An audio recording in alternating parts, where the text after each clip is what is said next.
This is a sad story.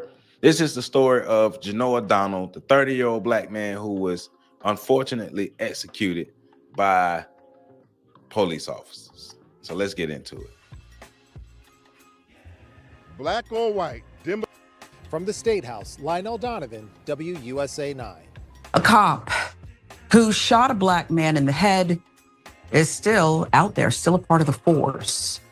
Give you some background on this one. Officials in a southwestern county in Washington state agreed this week to a $3.5 million payout to settle a federal lawsuit filed by the family of Jenoah Donald, an autistic man fatally shot by a Clark County Sheriff's deputy.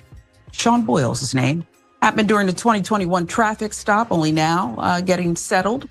Boyle will remain on the police force. February 2021. Let's go back to that fateful day. Donald pulled over by Clark County Sheriff's deputy Sean Boyle for a faulty taillight. Family suit states, according to Tacoma News Tribune, shortly before that traffic stop, deputies heard about, quote, suspicious activity in the area near a reported drug house. Two deputies ended up joining Boyle at the shop, one of whom later said they thought they saw a weapon in Donald's car that turned out to be a screwdriver. Donald was unarmed. Let's just pause there, okay, folks?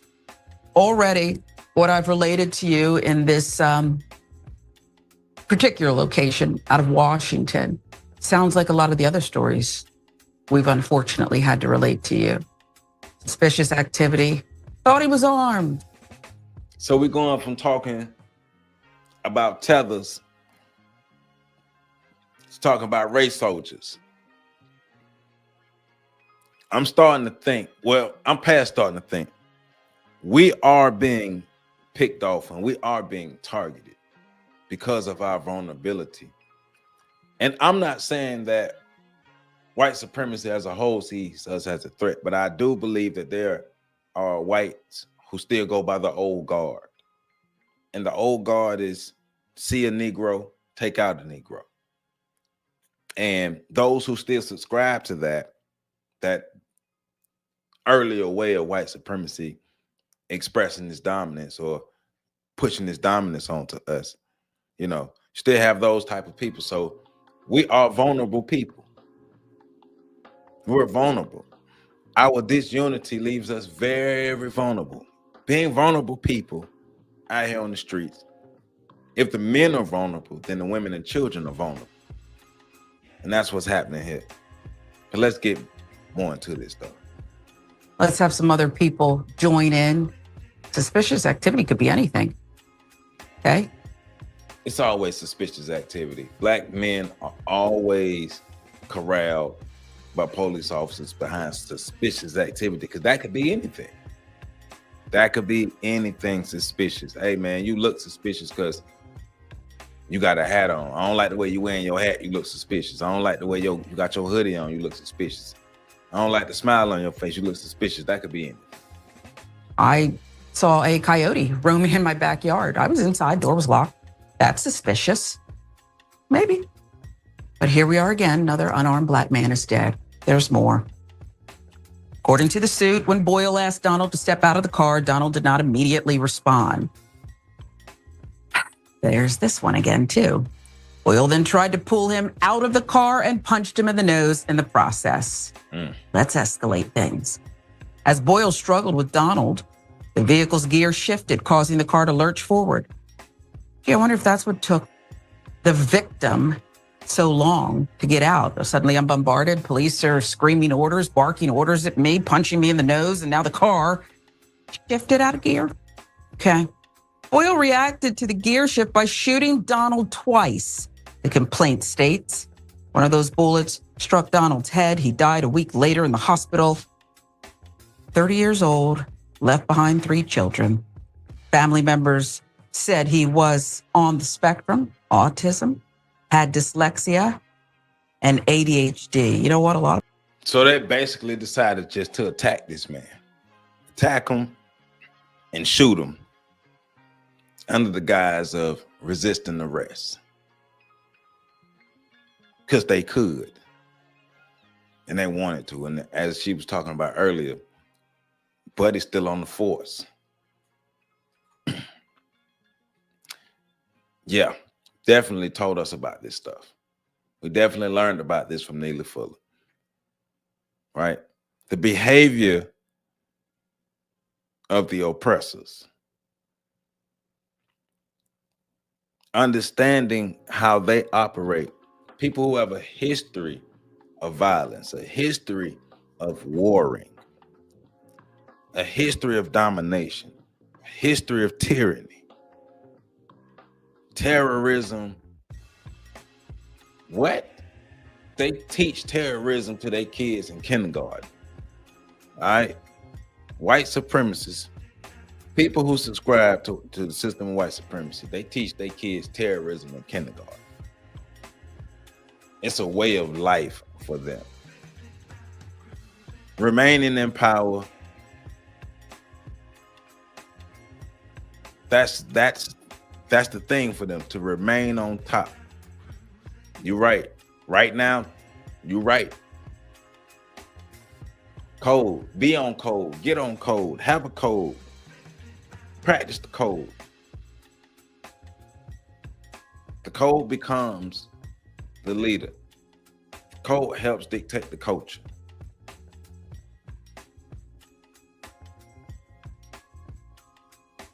When you don't have a code, it's another thing that leaves you vulnerable out here in these streets, not having no code. But understand, they have a code as well. They follow that code. That's why they're still on top. That's why they still have the power. That's why they still have the wealth, the land, the resources, because they follow that code. Do they have renegades? Yes. Do they have, am I saying all white people follow that code? No. But the ones who need to do. People have that. A lot of people have that. Some diagnosed, some don't know it, but they have the symptoms. What gives, folks? It's a fair question. Did this have to happen? Okay. So let's go to July 2021. Clark County Prosecutor's Office conducted an independent review that determined Boyle acted lawfully and that Donald's vehicle could be considered a weapon after it shifted gears and began rolling forward. You didn't give him an opportunity to stop the vehicle if you're just jumping on him. And so, yes, it could be framed that the vehicle is a weapon. But you jumped on the man, start punching him and attacking him, and didn't give him a chance to put the vehicle in park. Now, of course, the vehicle gonna jump gear and continue to move. Duh. Hell you expect? Sounds like the cops' behavior was just as much to blame, if not completely to blame for that. Family argued in their suit that the stop altogether was unlawful, citing a 1999 Washington Supreme Court case that found it is unconstitutional for police to use a traffic stop as an excuse to investigate suspected criminal activity. Because remember, they said he looked suspicious and they were investigating suspicious activity in the area. And so he looked suspicious doing that traffic stop. I think they were out hunting, if you ask me. They was out hunting. KOMO reported. I gotta pause again. I have to, okay? The tail light's always, something's wrong with it, right? It's kind of malfunctioning, didn't seem to know it before. It's always that, isn't it? But why I have to pause on this set of details is that independent review by the prosecutor's office, I don't care what they call it. They have coffee together, they play bingo, poker, whatever, together. They work closely, they're closely aligned. They depend on each other. They need each other. They can't survive without each other. Police, prosecutors, police. We know that, right? Just pointed it out. Independent review. No wonder they always come back most of the time. I think that's fair to say. Most of the time, they always come back with acted lawfully, can find any reason. But we're talking about systematic systematic stuff right now. Of course, they're gonna have each other's back. Of course, they're gonna make it seem like it was a lawful act. That's why Buddy's still out there. That's why Buddy's still on the force. Remember, if anybody's life is expendable in this country, in the United States of America, if anybody's life is expendable, it's the life of a black man in America. Now that ain't saying downplaying anybody else's stuff, but we know that the black man has been white supremacy's main target. Because if you take out the black man and you weaken the black man, the black women and the children are vulnerable, because the black man is the greatest defense that the black women and children have. So if you eliminate the black man, others are vulnerable. And if the black man is vulnerable, then the black women and children are vulnerable, right? So the only way they can prevail is through deceit and violence. Hey, we know how they get down. We know how they get down.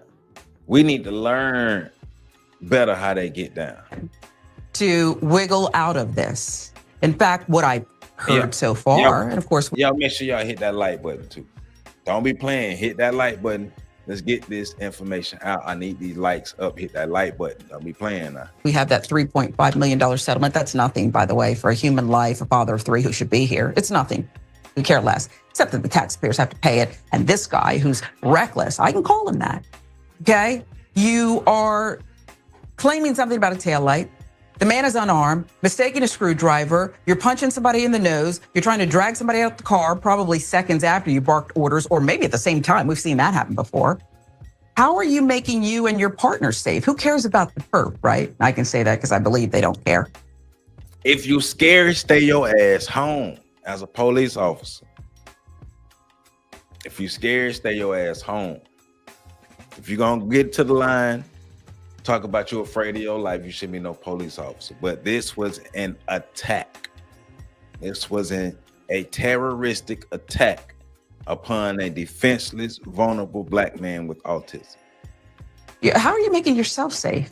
You're reaching the car, punching somebody in the nose because they didn't move fast enough. Boy, that's what I hear. That's where my mind goes. And I can go there as a person of color who's covered this so many times, and you guys know it too. Another traffic stop that ends in death. It's just not necessary. Complaint also stated deputies used excessive force against Donald, you think, citing Clark County's alleged history of not properly training officers on non-lethal de-escalation methods. Something else is in my crawl. County settlement with Donald's family happened weeks before a civil rights trial for the case was set to begin in Seattle in June. In a statement about the May 14th settlement, Clark County spokesperson Joni McNally told local news outlets that the county continues to, quote, deny liability for this unfortunate incident. You know what, Joni? Just don't say anything next time, Joni. Just leave it at the settlement. We got it. Yeah, you talking about Joni. Not your problem. You're headed home at 5 p.m., right? To go back to your family? Man, Buddy was hunted by these people. Hunted and harassed by these savages, by these race soldiers. Right? They represent that faction of it that has to continue to reinforce the dominance. The ones who, because you got real white supremacists, like you got real white supremacists who really run things. Then you got the lower level white folk who are like the workers of the white supremacists, and their job and their mind is to reinforce the stuff because of their own lack of security in their body. They have insecurities, they're weak. They know they're lower rung white folk. And the only thing they hang on to is, at least we're better than those black folk, right? That's what they hang on to. And so it's like all crazy folk, you know, they know they're weak on the inside. So to feel powerful, they have to go make others feel weak. And that's a part of what happened here, because they know they're lower rung white folk. They're not real white people that's really accepted by like the real white folks. So they low around. So they do this to make themselves feel better because they know that black people are vulnerable. And they know that they contribute to the vulnerability of black folk. So, hey man, we down. Look, ain't no sense of not being proud of who we are. I remember me, Pat, and PC were having a breakdown. It was either a breakdown or a conversation. It's either a breakdown or a podcast because we've been recording for like since 2014, 2015, right? Me and Pat, right? And so we talked about, especially at the height of when black people were solely focused on Egypt specifically, and we come from Egypt and we come from this and we come from that, and we were trying to question, why are we not proud of being black Americans? And at the time a lot of people would talk about because of the history of black America. But that's our history, whether you like it or not. It's our history. And no other group of people have gone through what we've gone through. And we're not in the greatest position, but we're not in the worst position either. Is our position getting worse? Yes, but we're not in the worst position either. So we've done some amazing things. We are amazing people. We shouldn't be afraid to say who we are. Because remember, we were Egyptians, we were Moors, we were Hebrew Israelites, we were Mayans, we were everything but black Americans. And it's okay for us to be black from America. But yes, Damon, you already know what it is, my brother. Sheriff John Horch also released a statement saying, "We never want to see an incident that results in the loss of another person's life, and any loss of life is tragic. In this situation," this the cop. This the cop who shot Ganoa Donald. Race soldier. "We hate the loss of life, but," again, I'd rather you just say nothing. It's just so disingenuous. It's so disingenuous. "In this situation, deputies responded according to training and state law to protect themselves and others." I don't know if I even agree with that. I'm not a lawyer, but if they did, it's still stupid. It's really dumb. It's not helping them be safe. Sheriff Horch. It's not helping the public be safe for sure. Somebody's pushing up daisies because of the actions here that seem very unnecessary.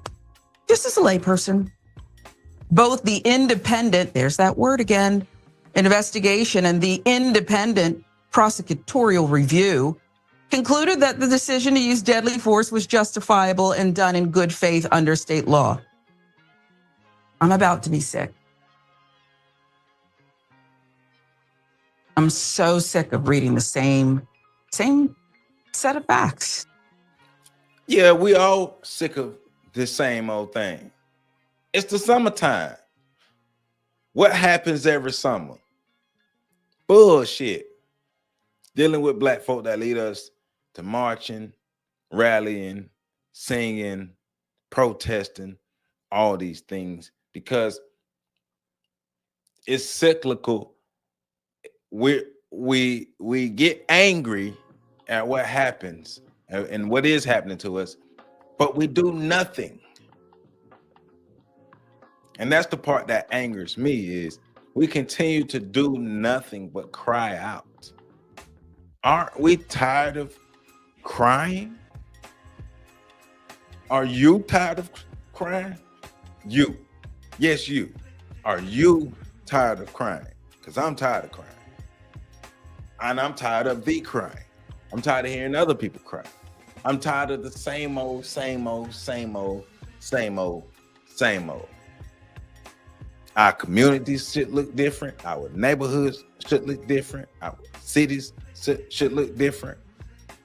If we're truly tired, but we're not tired. We're exhausted because feelings aren't changed, but we're not exhausted enough to make a change. Let me say that one more time. We're tired of feelings not changing, but we're not tired enough to change. And that's a problem. And also, everybody know it.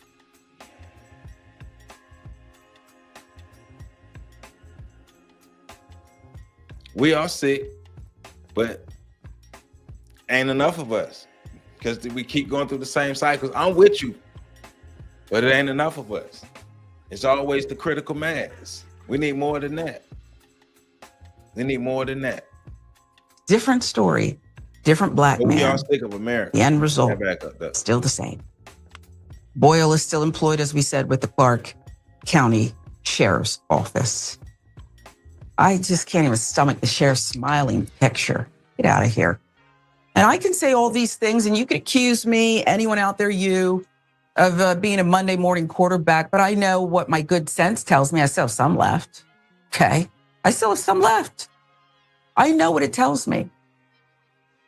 If I don't care about a single unarmed black man, okay, I do. I have a heart. But let's put it aside. Let's say you don't care. How is this making the responding uniforms safe?